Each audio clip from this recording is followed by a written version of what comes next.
Backyard Professor Chess videos. I'm Kerry Schertz, the Backyard Professor.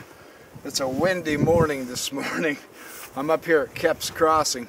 There's a bunch of hunters out here, people shooting guns, so if you hear guns, they're not trying to shoot me. I hope not. Anyway, let's hope not. I'm going to, sorry I've been gone for the last couple of weeks. I've been busy studying some science and some physics and some, there's so much in life I want to learn and study.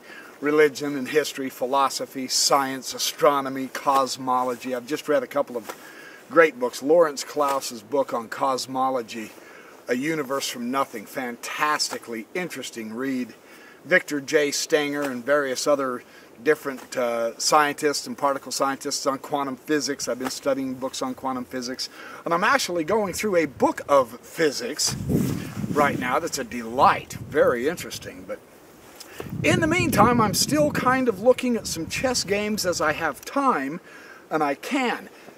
Similar themes, I think this is part of the attraction of chess, is similar things happen in games and we see the same mistakes and the same strategies, but it's never a waste of time because it's done with each game being different.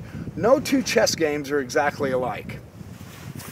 I think this is part of the attraction of chess, isn't it?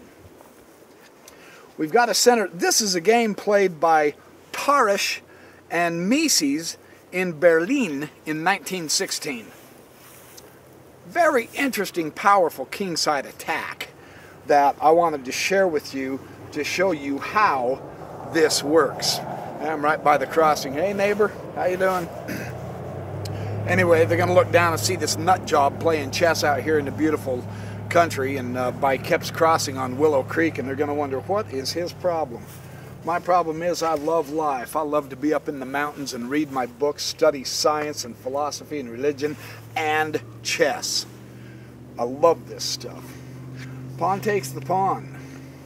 No surprise there. The knight is in such a position that it can take the pawn, and now we see the central power that Tarrasch has here that is extremely interesting to view. Knight comes out to queen 2. Mises is developing as fast as he can. Knight to king bishop 3.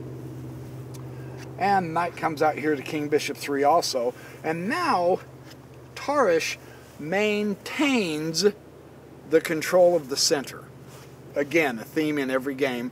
And it's interesting to see the variety of ways that makes this entirely possible. I love how he does this. He's going to have a slight edge in territory because of the way he's playing. Black is playing somewhat calm and not as aggressive, and therefore, I say that as he takes the knight. However, what this is doing is, it's now getting rid of Black's control of the center, and the presence of white in the center is going to be so much better than what Black is. And this is an important theme in the game. This is an important theme in all of the games. And now the knight comes over here to bishop 3. Oh, come on. Stupid wind. I hope it doesn't goof me up here. I'm trying to be down in the ridge by the creek so that the wind isn't blowing. It's not helping me a lot. Bishop dodges back down here to queen 3 because he's not going to exchange that bishop at this point. He doesn't want to do that.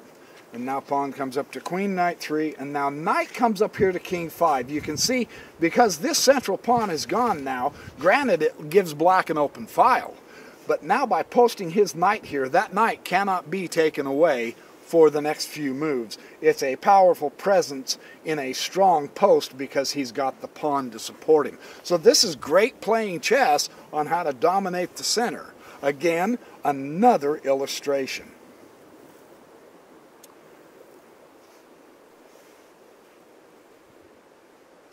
Now he castles. And now, interestingly, knight goes to bishop 6, threatening the queen and hitting the bishop. Very interesting how he's maneuvering here. Queen, of course, just simply comes up to queen 3, again toward the center. He wants to try to be toward the center, and queen comes out here to bishop 3 to give support to that knight. So white is not letting black get any emphasis or strength in the center in any regard if he can help it. He is developing so that he can bring out his queen bishop, but now the knight takes the bishop check. Very interesting move here. Queen has it covered. Queen takes the knight, and now bishop goes to king. Whoop, not that bishop.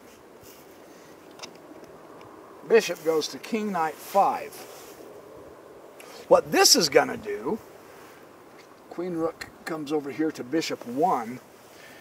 They're all developing. You notice each one of them is developing, but Mises is a little bit more defensive and conservative, as opposed to white seems to have more of the aggression, more of the territorial expansion, and therefore white's going to be able to carry on a kingside attack. King rook comes and grabs the open file, of course. That's always an important preparatory move in a kingside attack. If at all you can, always grab that open file without question. And then king rook comes to king 1. The rooks are going to match. You notice every one of them are developed except this rook down here. Each army is developed extremely well so far. And now queen comes dodging over here to queen rook 3. And now you can begin to see the serious threat of a kingside attack that Tarrasch is going on Mises, can't you? This is a very interesting way to weaken these kingside pawns on the king side of black. Queen comes up to queen 3. Bishop takes the knight.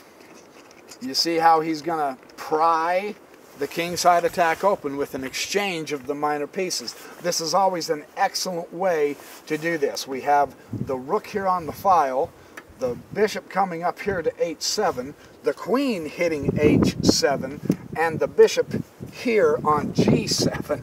Oh, the stinking wind.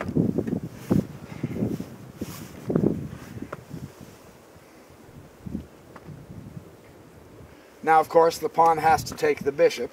He can't just give him the knight. The pawn must take the bishop, of course. And now, queen rook 6. You can see the power of the kingside knack. And on this kingside attack, notice how efficient white is moving his pieces to carry out such an almost overly simplified look at how easy it is to do a kingside attack, isn't it? Isn't that fun? It's kind of interesting to see that. Pawn comes up to king bishop 4.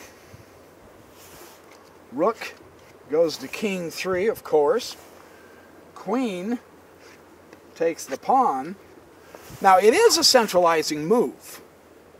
The queen taking the pawn. It's getting rid of a central pawn, and it's a centralizing move, which is pretty good. However, here's the problem with that. Pawn to queen bishop 3. And now you can no longer escape the mate, because black's queen can no longer prevent the mate at her king knight 2. There's nothing they can do about it, that black can do about this. For instance, if the queen was to come back, well, even if she was to come back to here, then you've got the rook to there. You see that? And now he's lost the queen. That's a fascinating, quick, easy look at the power, the influence, again, of the center, but of a development where there was only one piece before that move here. There was only the knight here protecting the king. All of the powers are over there, and so you shift your balance of power aiming at the king side, and you can have a successful kingside attack. So that's, again, another fun game from the Grandmasters that show us the very interesting themes of, you notice, development, open files, breaking open the kingside so that you can carry on a kingside attack, having power where the power is needed, and being able to use it in a great finish. So, there's your chest exercise for the day. Thanks for watching. I'm going to go back in. It's cold. I'm really quite cold, and it's kind of breezy if you couldn't tell. Happy checkmating, happy chest exercising, and hey, I'll see you in the next chess video.